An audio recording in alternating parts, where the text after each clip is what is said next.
कल्याण सिंह हरपुर घोषयात्रा रायगड़ा रे विभिन्न ब्लॉक रे श्री घोषयात्रा बा रथयात्रा आडंबर रे पालन करा जायछि।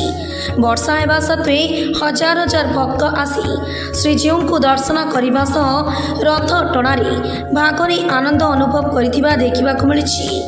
वर्तमान श्री जगन्नाथ बलभद्र माँ सुभद्रा और पतित पावन घोषयात्रा विधिबद्ध भाव मंदिर परिचालना कमिटी और तहसीलदार बा देवोत्तर विभाग द्वारा परिचालित अनुष्ठित करा जाउछि। सकाळु श्रीजीऊ मंगल आलती अवकाश सकाळु धूप करिबा परे खेचुड़ी भोग लागी करिबा परे सेवायत मंदिर पूजक माने श्रीजीऊ को सुसज्जित करथिले।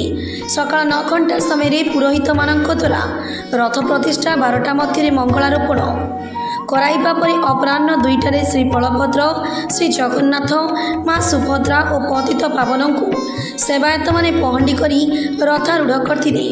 भक्तों को रथरे महाप्रभु श्री जगन्नाथ दर्शन देवा परे 4टा समय रथ टଣା आरंभ होइतिला। देवोत्तर विभाग समस्त कर्मचारी मंदिर परिचालना कमिटीर समस्त सदस्य उपस्थित रही परिचालना करथिले। पुलिस समेत एक्सेक्शन पुलिस सीआरपीएफ चतुर्थ बटालियन जवान उपस्थित रही शांति श्रृंखला रक्षा करने सह ट्राफिक नियम करथिले। रायगड़ा अक्षय पीडीसी रिपोर्ट डोमाणी टीवी।